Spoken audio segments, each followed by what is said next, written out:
So at Fuckup Nights, we do things a little bit different. Here we don't read long bios. Alex says a long bio, but we talk about 3 fun facts of each individual. So Alex Kinsella, good friend, neighbor, has been to 37 states. He's American. He prefers Star Trek to Star Wars. Ooh, a couple of grimaces over on this side. Some heckling from the back. And this is interesting. He's had tacos from 9 different taco places in Austin in a 24-hour period. Very impressive. Should we just take a moment? No, Alex. And welcome Alex Kinsella. I commit when I'm going to go to Austin and eat tacos, I'm going to do it.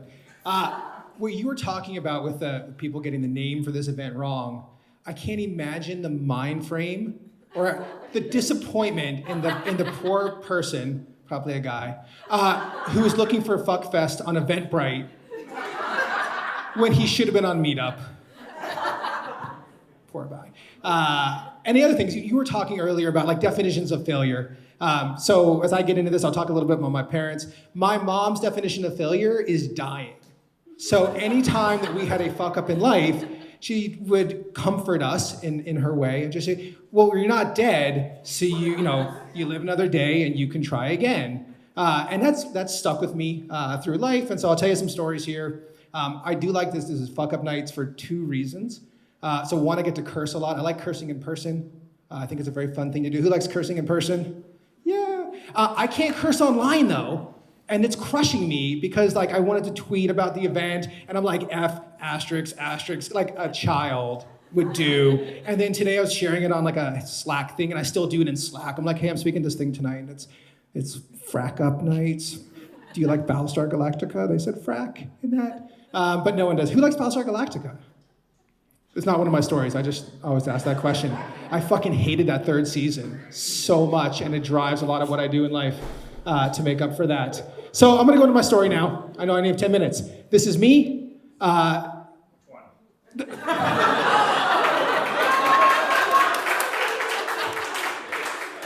Thank you.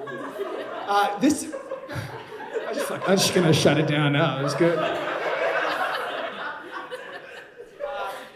It is me.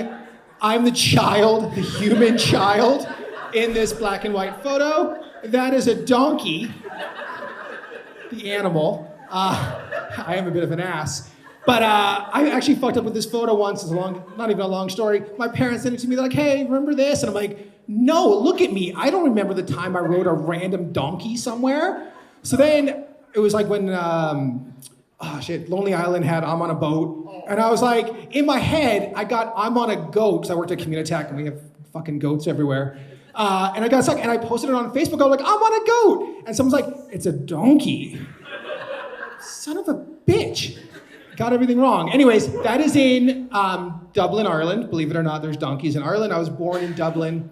My mom had moved there from Philadelphia. That's how I ended up in America. But she met my dad there. She had gone there to work for like 3 months, ended up staying there for 13 years, having 2 kids, and then dragged us to Florida. So yeah, I am a Florida man. You might have read about us on the internet. It's kind of like Canadian geese. We just call them men. They're just normal fuck-ups. So, someone would be like, you'll read Florida man woke up in bed with an albino alligator. And I'm like, Billy Ray? It was Billy. That's what he does. So that's me. I'm the human child as well. On the left of the other little child there, that's my brother, which he'll come up to in a story here. So I grew up there, went to school, elementary, middle school, high school, everything. So one of my earliest fuck-ups, and everyone has a fuck-up you probably first remember. If you can imagine that in your head right now, the very earliest fuck-up you ever did, you thought life would never get over this. So mine was, I was about 13. I was babysitting my brother and my parents had a date night. If you are older and have older children and they can babysit themselves, it's fantastic. You get your life back. I'm almost there now, super, super close. But they were out. My brother and I were fucking around the house, destroying shit as kids will do. And in my parents' bedroom, we found a pair of handcuffs. We were innocent because we didn't have HBO because it was back in the day. So, and there was no baby blue in America, so we didn't know. You're lucky in Canada. When I found out about that, when I moved here way too late, But anyways, found his handcuffs. We started playing Miami Vice because it's Florida, so we're gonna play Miami Vice, not Cops and Robbers. I was Tubbs, if you know the show. Anyways, so we're doing this, we're playing. Neither of us thought to find the key for these handcuffs, because that would make sense. So in the course of this episode of Miami Vice, I got handcuffed. So then we start looking for the key. We tear up my parents' bedroom. We're looking for this key. Still, none of us have actually thought, hey, this is sex handcuffs. My parents get home. And we can't read anything on their face. We don't know that they're embarrassed by the sex handcuffs. We just think they're mad. Like, we fucked up, right? Like, this is the end of our lives. My mom had to drive me at around just after midnight to Palm Beach Police Department to have somebody unlock the handcuffs. What makes it worse is that my mom worked at the Palm Beach Police Department for 25 years. She was their PR person. She knew everybody. She worked there all day, every single day. She knew everybody. They all laughed. I couldn't figure it out. And then a little bit later, they were telling the story. I'm like, oh, son of a bitch. You're still together. Hey, so it's good for them. But again, it was an early fuck up. I got over it. I ended up going to a little university called Florida State University. They're still fucking up because they won't change their mascot. They should change it. So I'll just call them Florida State. That's me on the left, sorry. That's me. I had a lot of hair. My follicles fucked up. They're gone now. So I went to Florida State. I didn't have a major. In the States, you don't have to have one when you go to school. You can just fuck around for 2 years and figure your life out. In the course of that, my dad had been working, this is in the 90s, I'm older. Soviet Union had collapsed and there's all new countries now. He'd been working over there and he was bringing back stuff. He's like, take a Russian class and translate this stuff for me. So I took a Russian class and that led to 2 Russian classes. And that led to a degree in Russian and Eastern European Studies. Exactly. I have a Bachelor of Science in Russian and Eastern European Studies, which as you can imagine is not the most job-worthy degree you can find anywhere. But it did get me to Moscow a few times. I did my co-op there. And my co-op was me just hanging out, basically, with a bunch of people, which is super fun. I lived with that family there on the... Is it left or right? I always get stage left, stage right, screwed up. Left, the picture with the family. Fuck it. There you go. And he looks like a regular, what you'd expect a Russian guy to look like. He never smiled. Ever. And then I worked for him. So he had a medical import-export company. Short story. I never saw them import or export anything. I had no idea. And my job was to work on their website. But it was the 90s, so it was I could have done it in GeoCities, and who gives a shit, right? So I'm there. But still, I'm there for 6 weeks. I have no idea. At one point, he traded me to another company because he owed somebody a favor, so I went to work for somebody else. And then on the last day before, or 2 days before I was set to leave Moscow and head home, I went in to say thank you for the opportunity. I really enjoyed my time here. And he's like, we pay you now. I was like, but no, it's a co-op. You don't have to this is an American co-op, so we won't get paid. But no, I'm cool. He's like, no. And a guy comes in, holster, takes out wallet, gives me $500 in cash, US, and then says, thank you very much. Still no idea what I did for 6 weeks. But here's my early oh shit moment to my bigger oh shit moment. And there's no timer, so how am I doing on time? I don't want to fuck it up. Doesn't really matter. I timed this shit out perfectly at home. Okay, so my mini fuck up to the bigger fuck up is I, again, had a degree in Russian and Eastern European Studies, which means I can speak Russian and I know a bunch of obscure films, not, again, applicable to anything in life. But their graduation is around 1,400 people. So I'm in the Leon County Civic Center. There's 1,400 other people graduating around me. They're calling out the names. You have to sit there through all the names. It's a long graduation ceremony. And at one point, it dawned on me that I had no job after graduating, nor did I have any job prospects. I had no interviews set up. Basically, I had some boxes and I was moving home to live with my parents.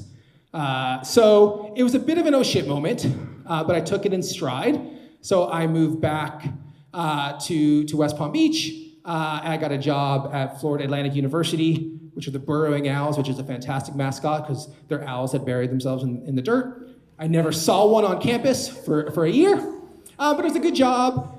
It got me a little bit into tech. So I worked in a computer lab, so I got to hang out with computers all day and just teach myself a whole bunch of stuff. I ended up getting a job at a startup. So South Florida at the time was not known for its startup community. It's not really known for its startup community now, so nothing's really changed. But there happened to be one at a beer distributor. So this is a weird segue into you when you talk. But I basically worked at an Anheuser-Busch distributor. And it was the guy, they owned a software company because they had a lot of money and they wanted to do it. So it was a really cool opportunity to get into tech early on, learn a whole bunch of stuff. And getting into this role was really awesome for me. It was a very good company, really good team. And they let me do a lot of things that I would never have the chance to normally do. So I wasn't a developer, but they taught me how to develop. Kind of like in your story about shitty mentors. So like the CTO there was a tyrannical asshole, but taught me so much, right? But one of those things where I'm like, every time I'm like, thanks for teaching me that and berating me in front of the entire company. He threw a stylus at me once, like for a tablet, just threw it at me because it wouldn't work. And I'm not Panasonic, I didn't make it. Oh, why you're getting mad at me? So I worked there I was working there for about a year.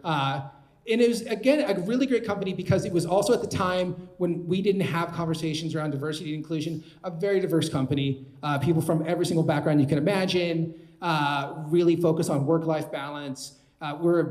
We made software for beer distributors, so we worked every federal US holiday, but then we had other days off, and it really balanced out. I never totally felt stressed out. But the other problem is I started to get complacent with it. So my dad always likes to say familiarity breeds contempt. And I got very kind of contemptuous, started to become a little bit of an asshole about things.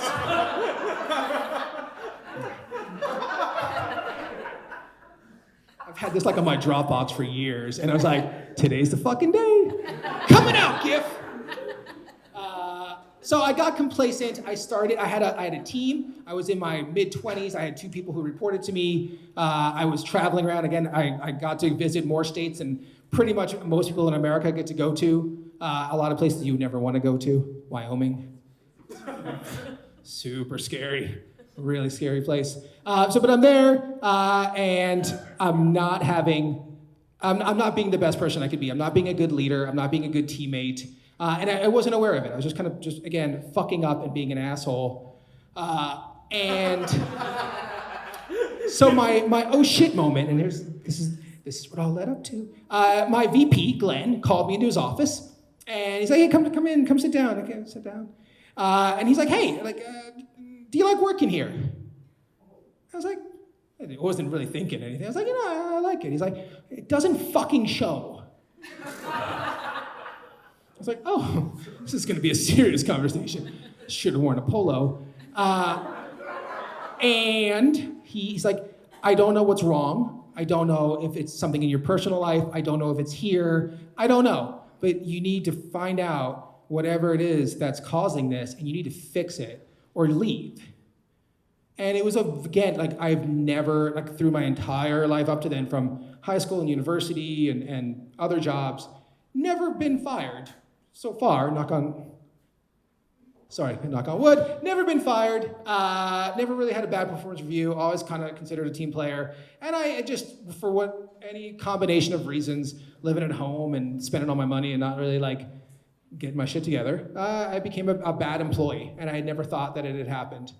And thankfully, he said those words to me, knock this shit out of me. And instead of being like aggressive about it or thinking that it was a slight, I said, you know what? Like, let me take a moment and actually figure out like what is wrong. And I sat down, I talked to some other people in the company, talked to my parents, talked to some friends. And to work out of that kind of fuck up, I apologized to the people that I knew I had wronged. And it wasn't like I like stole their lunch money or like, keyed their car, but I wasn't a good teammate. So I went over and I apologized for it. Like my mom said, as long as you're not dead, there's a way to work your way out of a fuck up. So I took that as an action, got my shit together. I moved out. So who has kids living at home? Nobody? Fuck, you're lucky. But you do.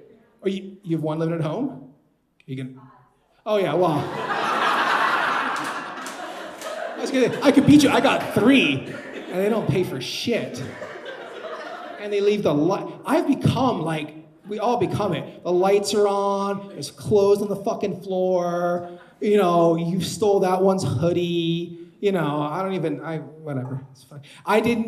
Tonight they have swimming, and I'm so excited that I didn't have to go. Not because I don't want to watch them like swim. It's great. It's the showering. Because they can't get the shampoo out of their fucking hair. Even though at home, it's totally fine. They go in the shower, I sit in the basement, I watch TV, they come out, they only change room, it bright up. It's like, you know, fucking Mad Max time. And they come out, there's like 4 different shampoos somehow, we came with 1. You know, they're like, oh, it's my eyes. I'm like, I just wanna go, I wanna be here. Anyways, I apologize for all the fucking up. Most people took me up on it, and a couple didn't. Which is well within their right to do, but it made me think about a bunch of things. And then throughout the years, I've collected this advice over the last few years. I'm gonna leave this with you. Feel free to take it or tell me to go fuck myself. But these are the kind of the 4 things I kind of live by, and I teach my kids. I try to. They don't listen. You're only as good as your last gig. No one gives a shit what you did 20 years ago. You're only as good as the last thing that you did. Right? And this could be if you're a musician, if you're a freelancer, if you're working at a large corporation, the last thing you did is what people remember. So always do your best on every single piece of work that you do. You can't argue your way out of dumped. This came from a MTV Sex in the 90s series. Exactly. It stuck with me. And it's basically like if someone dumps you, you cannot argue your way out of being dumped. And that's not just a relationship thing, that's a work thing. If you get fired, you're fired. That's it. They made their decision. If you're a manager and one of your employees comes and says, hey, I got an offer and it's great and I'm gonna go, they dumped you, right? You can't offer them more money or more responsibility or more perks. They've already made the decision and you just gotta accept that. And it's hard to do. If you're not having a good time, what's the point? Life is short. The asshole manager or CTO who I mentioned, he died of cancer. He was 45, had 2 kids, right, out of the blue. And it's one of those things where, he enjoyed what he did. It's sad that he's gone, but I know he lived life to the fullest, and I hope we all can do that too. And the last one is out of the sci-fi series, The Expanse, which is a great show. It's going to Amazon Prime. We were talking about this. I fucking hate Amazon. Does anybody here work at Amazon? No? Okay, good. Fucking hate Amazon. That'd be a fuck up. I can't watch season 4 because I'm not gonna pay them the money. Anyways, take care of your tools and they'll take care of you. This is with my kids every day. What you use every day in your business, whether it's your mind or your body or a set of tools, you need to take care of them. And that's whether that's mental health, physical health, going to the gym, going to the bar, whatever you need to do to take care of yourself and make sure that you're healthy and, well, your liver won't be, but healthy and ready to take on the world. Just do that. So that's my talk. Thank you for letting me come up here and swear in front of you. Jeff's gonna come.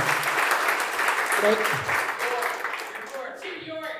You're only as good Fuck. as your... Son of a bitch! It's all great, it's good. You know what? Thanks, Google, for not having any grammar thing. Does anybody work at Google?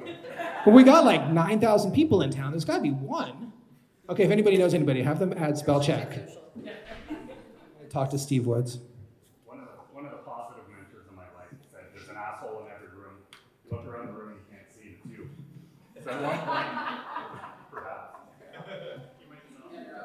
All right.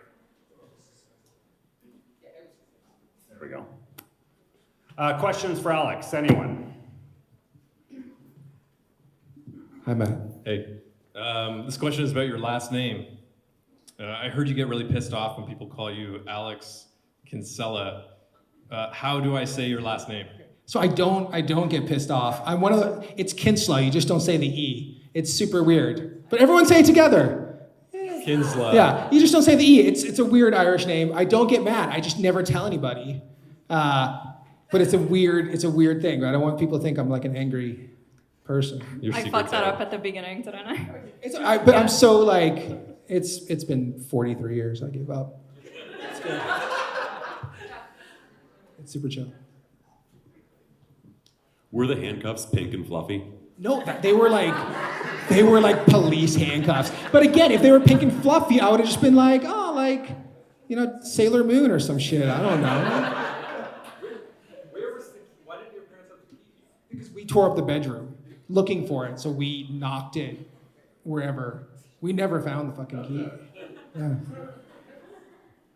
Questions over here, anyone? Okay, I'll ask a real question instead of about handcuffs. So other than apologizing to your teammates, what did you do to rectify your position and how long were you in it afterwards? So the other stuff I had to do was really around, like, it was mainly my teammates. So it was going through the team that I had working for me, was kind of taking them out and explaining to them, hey, like, I got spoken to, and I was very transparent with them and said, I've not been doing a good job. I've been let know that I'm not doing a good job. Can you give me feedback? And kind of asking for that. Kind of like before we started doing 360 feedback stuff and development stuff, asking, hey, like, what can I do better? Like, what am I missing? And that's an interesting kind of bit, right? For someone to say, and give them the freedom to do it, I need you to do this more, right? Like, lead more or get off my ass more or whatever it happened to be. And a lot of them were able to be transparent. It's a small company, like 10 people. But they were able to do that, and we moved forward. And then I was there until and that's how I came to Canada, because I wouldn't live here if it wasn't for that guy telling me to get my head out of my ass, because I would have got fired. And then that company 2 years later got acquired by one in Waterloo. And then the acquiring company moved me here. I've been here in the tundra ever since. So it's so cold. Other questions? Thank you, Alexi Thank you. Kinsella.